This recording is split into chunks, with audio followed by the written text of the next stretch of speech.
one of the preseason is officially here, and the Bears are getting ready to finally put to the test against a team that isn't their own to see what exactly they can do on a football field this weekend. Welcome into the Bear Report podcast presented by Blue Wire, and he is Zach Pearson. I'm Steven Johnson. Zach, it's been a very, very intense week, to say the least, about everything that the Bears have been putting out there, ramping up, getting ready for the Miami Dolphins and showdown on Sunday. But before that, we're going to be heading into a fun little joint practice. A lot more feels like joint practices with everything that they have going on, but a fun week nonetheless.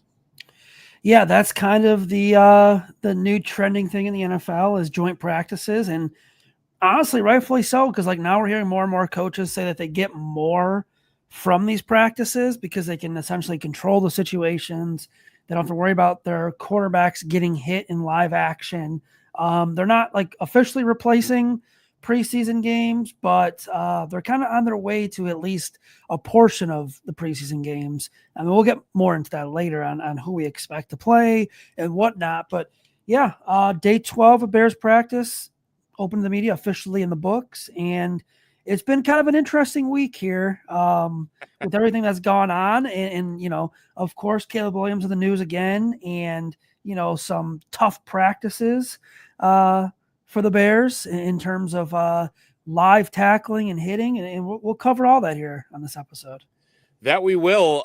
Speaking of Caleb Williams, again, like you mentioned, a bit of a rough and tumble Tuesday that we'll get to here in a second. But first, you know, it never ceases to amaze me that the negative videos always find their way to the cream rises to the top, if you want to, you know, get the macho man out there. But the same with these videos, and specifically a video of Caleb Williams missing targets in a quick release drill, throwing into a net. The internet, being the internet, took it, ran with it, said, "Here's your quarterback, Bears. Look how terrible he looks.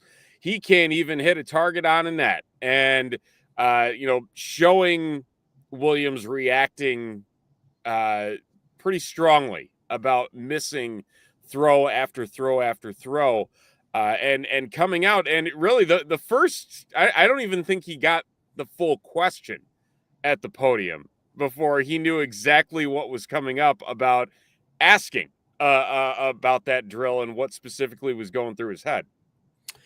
Yeah, I mean, he knew it was coming. It was going to be the first question. And yeah, he seems to be this quarterback that's just getting targeted, by social media. And social media is a pretty stupid place right now, between all the fake training camp stats and people just getting mad and the national media running with things. And, you know, we're the time of year where people are fiending for NFL content, and training camp is covered unlike it's ever been before. People essentially report from it from home as well. And if that's your thing, that's your thing.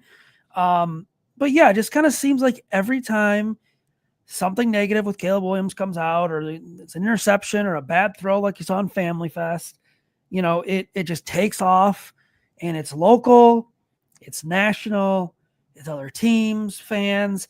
It's just, he is that quarterback. That's the social media quarterback in terms of getting the hate. And, you know, I'm sure, you know, he doesn't really pay attention to it. He knew it was out there. He says he laughs at it, but, you know, I'm sure, you know, he's probably over it when he saw it. He knew this question was coming, but yeah, it was dumb because there was no context to the whole thing. Like, and we didn't know either. As a media, we had no idea what the drill was. You know what I mean? And like, they don't tell us what the drill is. You speak to Ben Johnson before practice, every other practice. So it's kind of hard to get answers, but I think he handled it well today. I think he provided the context, and he just kind of laughed it off. Yeah, and looking at his comments about that and just what was said, I believe it was, I'm trying to remember who it was that was it Patrick Finley that asked the initial question? Yeah. Yeah, it was Patrick Finley. Yeah, it's basically so there's this video and he just starts laughing. Laughing, yeah. Essentially, saying it's a quick delivery drill. You catch it. You're not trying to get the laces or anything. It's not like you're going through reads. It's catch, deliver, try to deliver to the bottom left corner. We're trying to aim as if it's a screen. It's a competition between us and the guys, how fast you can get it out, how accurate you can get it out. They just so happen to blow that one out and not the other ones. It's a fun drill to work on accuracy and not using the laces and also just getting your feet up under you and working on throws. That was the comments that Caleb had to say against it. And that's the thing. And I have to give some shout out here to Andy Behrens. He was writing about this over at the Deep Shot, formerly with Yahoo Fantasy, and it's like who he can't gain rapport with, a net. Who catching balls in games, the net. Yeah. And I mean that's the thing. We're talking about a net in a practice. One time taking 20 seconds completely out of context. And it has to, after a while, I mean there's just so much that Caleb has had to put up with. Like you said, there are specific corners of the internet and specific fandoms, even within the Bears fandom, that hones in on honestly the dumbest things about his game specifically, that you just have to wonder, like, how mentally is he putting up with this on a daily basis? Because it just seems that anything that's out there, he's just like, okay, like, I just I give him credit for having the mental fortitude to deal with this, because I imagine it can't be easy in a city the size of Chicago and the microscope that he has, being the number one overall pick. But this is just it's the dumbest thing. It's absolutely the dumbest thing. Yeah, man. People, it's that time of year, man. People are feeding for training camp content, and with how social media is, and especially Twitter, it's just. I mean, even when he explains himself, there's people in the comments with just ridiculous comments and dumb things. So he's definitely got a spotlight on him. It's a franchise that, still searching for a franchise quarterback. He had all the stuff at USC, Oklahoma, that people picked apart and all that good stuff. And it's crazy. And, people are just ruthless and they're keyboard warriors. And I guarantee the same people, they met Caleb Williams or saw Caleb Williams, they would shrivel up and shrink themselves and would not, be man enough to say this stuff. Whatever Twitter accounts, J Love, Packer God, whatever, and on all these dumb accounts, like it's crazy. But no, I think he handled himself pretty good, and he just doesn't care. He's not going to be bothered. It's a different era with these quarterbacks. We know that. Like, he was the first NIL superstar quarterback essentially in college football. Yep. So he knows how to handle it. He's had training. But yeah, it's funny because there was another video posted by a fan that the very next rep of the drill, Caleb ran through, and I think like 4 or 5 passes he made all of them but one. And like none of the national media, none of the local media really picked that up. The national media segments national people did segments on this for days. Yeah. Some local too. Like it's crazy. I mean, it's something that you're not going to escape if you're him as a quarterback. Like I said, it's the spotlight's on you. So, but no, I think now he got out the way, he talked. It's time to move forward with it. 100%. And again, moving forward into really a new era of Bears football, and Ben Johnson trying to set a new tone with this team, and specifically Tuesday. I mean, just the immediate feedback from literally everybody, yourself included, with just a parade of tweets about the feedback of Tuesday's practice, that basically, in a nutshell, boils down to, I don't think I can recall a Bears training camp practice quite that physical ever in covering this team. Yeah, I mean that's the best way to describe it. It was, I mean, you've been to a training camp practice in the past, right? If you Yeah. went to like Bourbonnais, yeah, like you know how it is. It's a new era of NFL. I guess if people went during the Lovie Smith days, you saw live tackling, but they were live, full live right away, first 20 minutes, and it wasn't just live, let's pass and tackle. It was inside zone run, outside zone run. It was lining up at the 2 yard line, goal line, the big boys going at it, hitting. I mean, people like to say, the pads are popping. That is exactly what it was. You could hear it. And it was awesome. Like it was so awesome to watch because Ben Johnson talked before that and he said, I challenged my team. This is going to be a physical practice. He gave us that warning. He said, we're going to find out who the king of the hill, I believe it was, or whatever he was saying. And he challenged his team and they went out. It was a long practice, about 2 hours, and they did live, I'd say for at least an hour 15, hour 20. And like I said, man, it was inside zone runs. It was offensive line against defensive line. It was Major Burns putting a hit on one of the tight ends on the sideline. It was 4 fights or not, I wouldn't say fights, scuffles. And you could tell, like we were sitting there and there was a couple people around me and you kind of got like, when they got down to that red zone, you could just tell, and Noah Sewell comes in and pops Roschon Johnson for a big hit. Tremaine Edmonds pops Roschon Johnson for a big hit. Next 2 plays, Roschon goes into the end zone, running guys over. And it's like, okay, something's brewing. Both sides are yelling. And then a couple plays later, you have Roma Dunze's helmet flying off. He's going at it with Kevin Byard. Jaquan Brisker did not like a block. I think it was from Tyler Scott or Roma Dunze on that play. There's a dog pile on another play. There was Braxton Jones later on getting into the face of who I couldn't remember who he got into the face of, but Jervon Dexter essentially ended it, throwing him to the ground. Roschon was pretty ticked off at Jonathan Owens, and Jonathan Owens is a really nice guy. Like that guy, that's just the type of day it was, and it was crazy. And you know what? Credit to Ben Johnson because he let it go. He let it go. I can remember I was at the training camp practice 2019, 2020. I think it was 2019 at night. I'll never forget it. Hallis Hall, closed practice. Matt Nagy switched it to a night practice. They weren't live.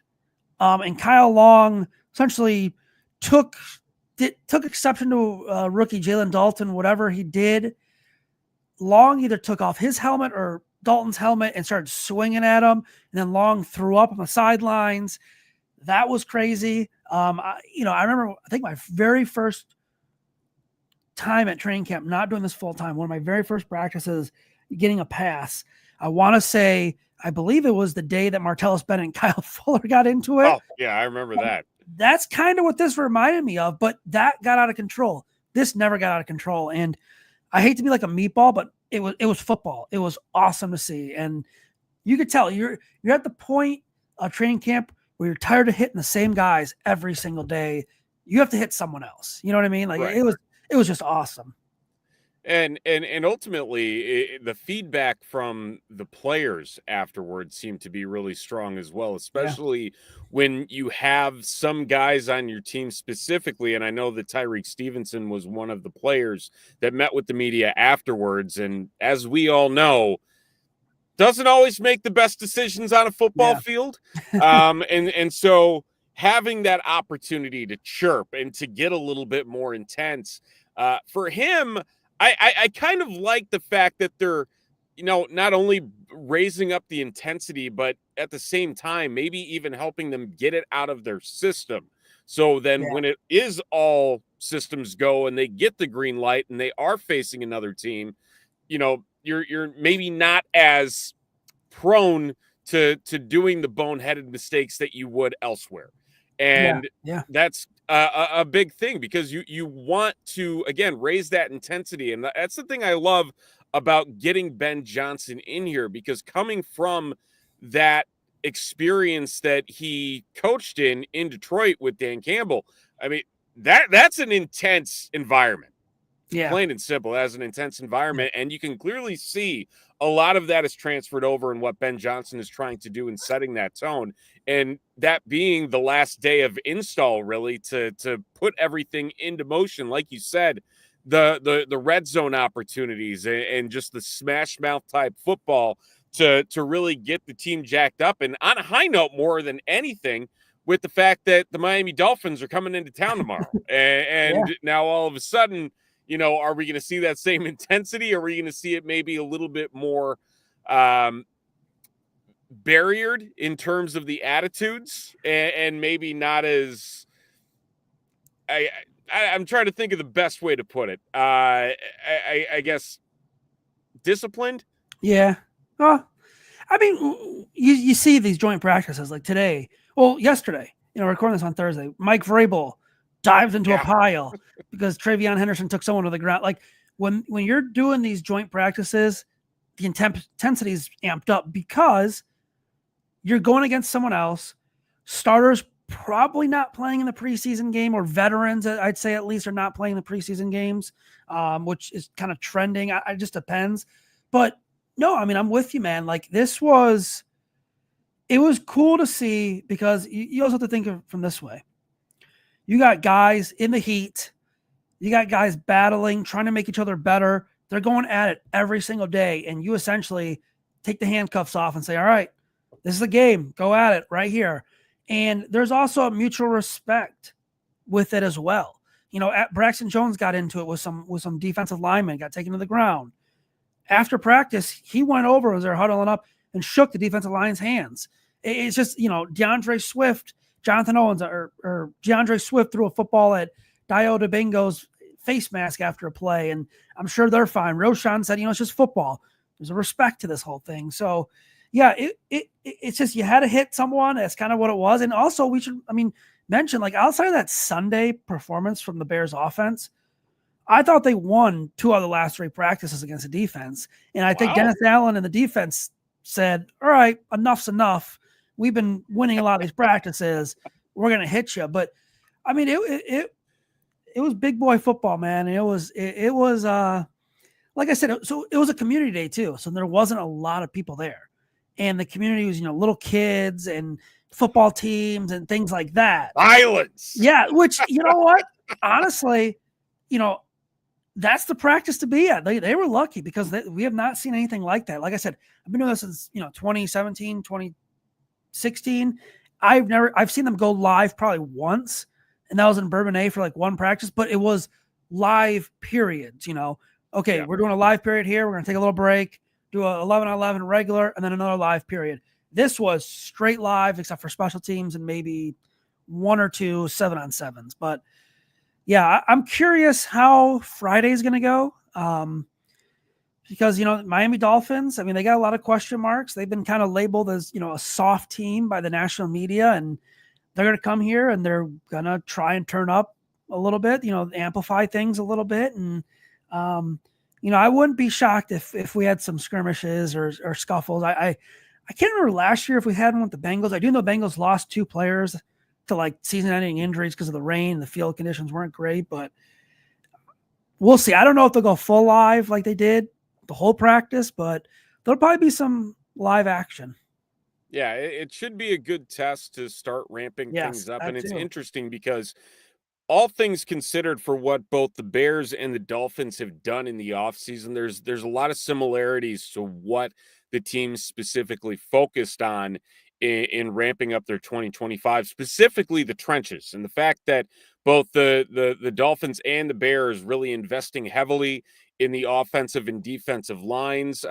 One name that will actually sound very familiar to a lot of Bears fans, James Daniels, now with the Dolphins as well. They invested heavily in him, picking up Kenneth Grant in the draft at defensive tackle.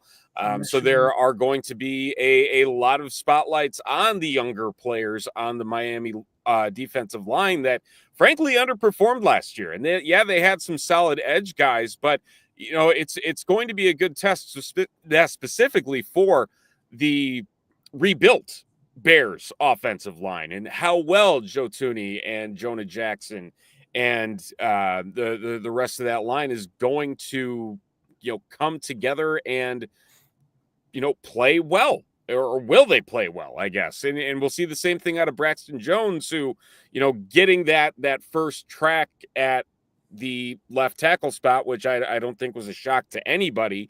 But at the same time, I'm kind of curious to see how that split's going to go. But that, I think, more than anything, is going to be the story on Sunday, is just seeing how both sides of the trenches really match up against each other and who's going to get the better end of the stick.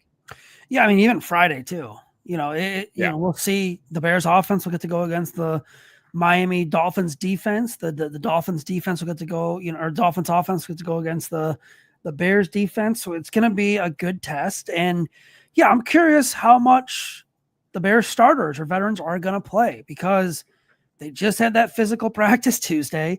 They're probably going to have a little bit of a physical one Friday.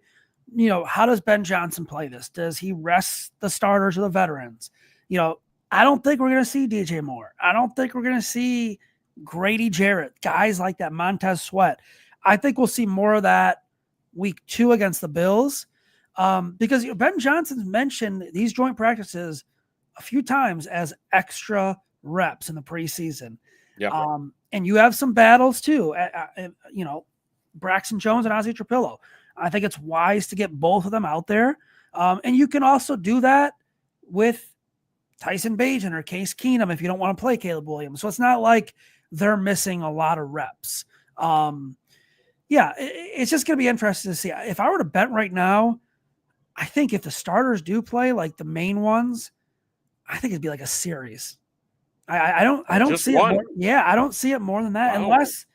Unless tomorrow they come out and it's light and it's just not physical, and I think that could change, but I honestly think it's not going to be much. I think that Buffalo one, we'll see quarter, 2 quarter, maybe a half, and then Kansas City, depending on how it goes, maybe a couple series, couple drives. I'm more on the side of I want to see them play in the preseason. You have an offense that's still coming together, still building, a new head coach, a quarterback with his head coach, a couple new pieces. I think the more reps, the better. But I think the way it's trending right now, I think a drive for the starters, or at least veterans. But we could see, like I said, Ozzie Trapillo or Braxton Jones get more reps. We could see Luther Burden or, I'm trying to think, Colson Loveland, who's probably a starter, get more reps. But in terms of quarterback and the veterans, I don't think Ben Johnson's going to let that go too long, honestly. And that's the interesting thing about how this whole shortened preseason is going now. We're a couple years into this 3-game setup. I think tonight Joe Burrow played 2 possessions for the Bengals against the Eagles. Do they have joint practices? That I don't know. I can't imagine that they would, having the Thursday games. I don't quite understand why they have to start him so early, but maybe not. I'm not one to have looked too deep into it, but then on the flip side of that, no joint for them. Right. Yeah. You have the Colts, who are already dealing with an injury to Anthony Richardson. He apparently already left the game with a finger issue. So again, there's the flip side of, okay, you don't want your guys like that out there potentially risking things, despite the fact that, some of them out there are basically glass to injuries. You can't keep them on the field for more than 5 seconds. I'm going to go with 2 possessions. I think they'll be a solid 2. I feel like, if I'm not mistaken, that's what we saw last year as well. I know it's a different coaching staff, and there was the big, long screen touchdown that DJ Moore had. But something similar, because I understand Ben Johnson's train of thought with it being extra reps in the practice, but being in the arena environment in front of the fans with the new install on offense and that atmosphere, it's just different. Yeah. And I think that there needs to be something that they can hang their hat on that isn't just a social media video gone bad like this week happened, Yeah. Yeah. or just being able to say, okay, let's show people what we've actually been working on, and do it in an environment that will have significantly more eyes, or significantly higher amount of eyes on them. Or else, if all things go wrong, that's just going to start the Tyson Bagent talks again, which I just don't No. really want Well, to care for either. and that's kind of the thing you can do. I know I keep bringing up joint practices. Like you can, Mike McDaniel and Ben Johnson have talked. Like they know what they want to do. And I'm sure there's probably something that's like, okay, we want our offense in the red zone against your defense and vice versa. We want to simulate a second and long. We want to simulate a third and short. So you can kind of do that in joint practices compared to games. You don't know what situations you're going to get in games. You might, Right. it's not the same thing. It's not, obviously a game atmosphere is a lot different, but you can at least have some control. And I think that's where we're trending with the NFL with these joint practices is coaches are going to have control of what they want to do. You're going against competition and their extra preseason reps. And, if they decide to sit their starters, that's more reps for the second, third string guys that are trying to make the team. So it's just going to be interesting to see how Ben Johnson plays this. And, I'm curious, we'll know tomorrow. If they're going out there fully hitting live like we saw on Tuesday, they're not playing any of the starters. I mean, there's no way your body's going to recover from, 2 days of that within 2 days. You know what I mean? So Right. we'll have to see. But, yeah, I mean, looking around the league, like I think Green Bay said they're going to play their starters. Kansas City's planning on playing their starters as well. The Vikings on Saturday will be playing some starters. So I don't know. And a lot of those teams probably, I think, did have joint practices, throughout the week. But, you still have to get that preseason work in. They got 2 more preseason games. I think we're going to see now with this shortened preseason, you're going to see as many joint practices, because I think the NFL only allows like 4 to 5 total joint practices per team. That's why the Dolphins are only here for the 1 practice, because they have Detroit for 2 and I think Jacksonville for 2. So it'd have to be the 5 or something like that. We're going to see more joint practices and that third preseason game be, the final preseason game essentially be the third of the 4 like we used to see, if that makes sense. Right. Yeah. It's going to be over before we know it.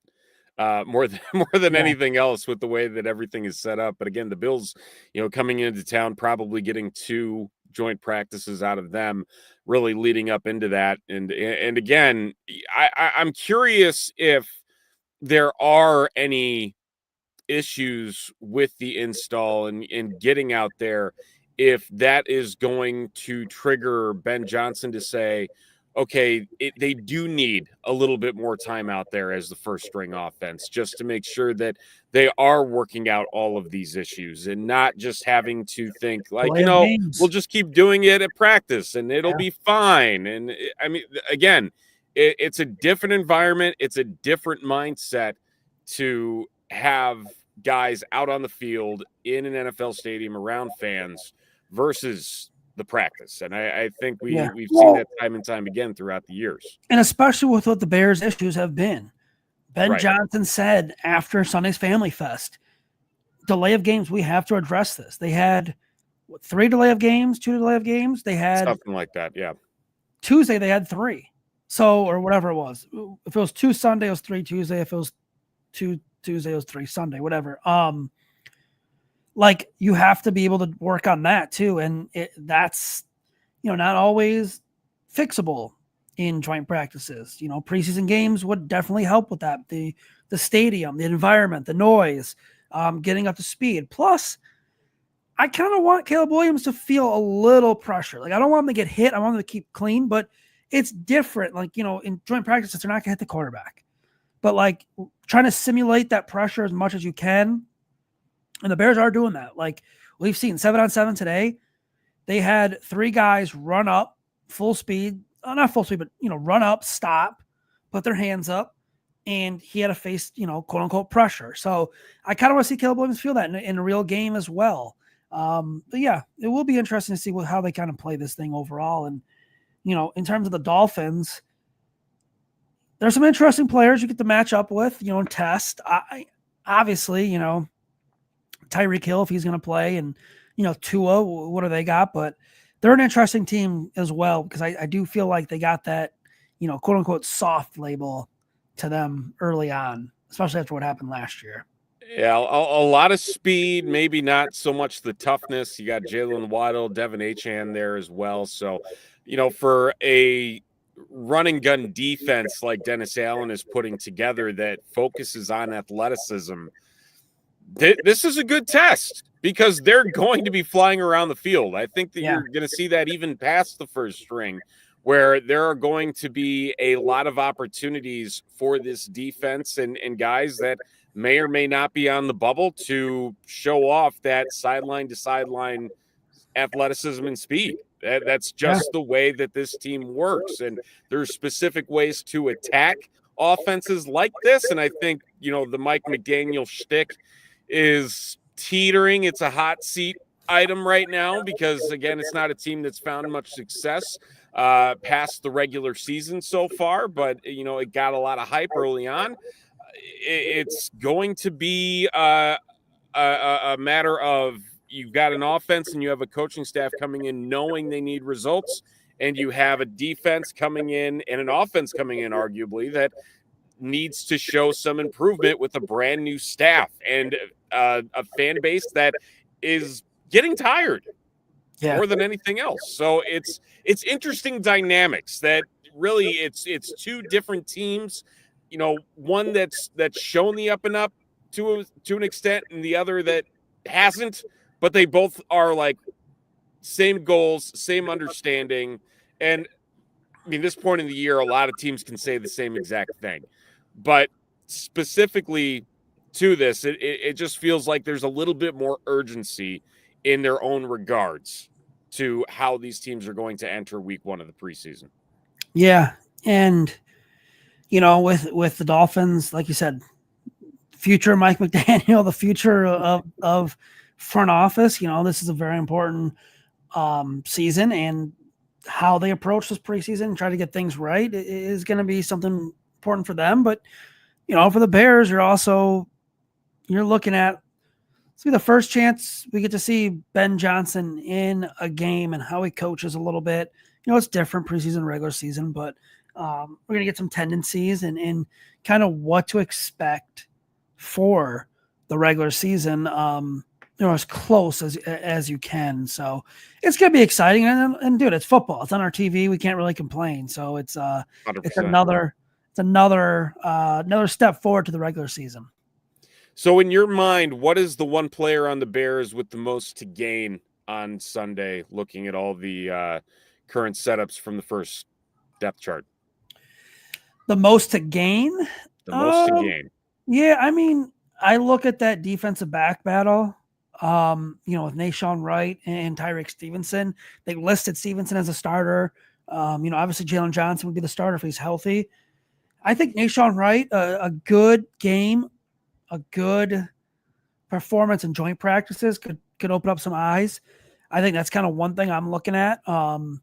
Maybe the offensive tackle, how that kind of shakes out a little bit, depending on who plays, who doesn't, who the quarterback that starts or plays is, because you're going against a different opponent. And, we sit here and talk like, Braxton Jones, Ozzie Trapillo, they're going against Diota Bingo. They're going against Montez Sweat. Like, Montez Sweat has won a lot of reps against Darnell Wright, but Montez Sweat's going to be one of the top defensive linemen that Darnell Wright's going to face all year. So it's kind of hard to judge. So I'm looking at Nahshon Wright, how you can cover some wide receivers. I'm looking at the offensive line, specifically left tackle. I'd agree with you on the left tackle aspect. I really want to see what Ozzie Trapillo can do in the moment on the field. If there were all of the concerns about his size and having some clunky movement, which we truly haven't seen in the mini camps and the training camps as much as what the negatives were on him coming out of the draft. That going to open up things more for him? That's the one that sticks out to me. I also just want to see what Colston Loveland can do. I don't think there's much to gain because his position is more or less solidified at this point, being the 10th overall pick, and they need to get production out of him. But I'm very curious about seeing live game action if we can continue to see those wow plays that we've seen over the course of training camp with him stretching the field, and what that's going to mean for the rest of the passing game and the offense, and just how much they're going to install him into those situations. That's the main thing I'm looking at. I don't know how much we're going to see of him, if they're still going to be a little bit cautious with, you know, the injury and everything. Same with Luther Burden. I don't know what's going to happen there, but a lot of it's exciting to have as many rookies as the Bears do that are going to make an impact this year, and really be able to control where this team is going into the future. Again, a first-round pick, 3 second-round picks. It's an exciting time. It truly is an exciting time.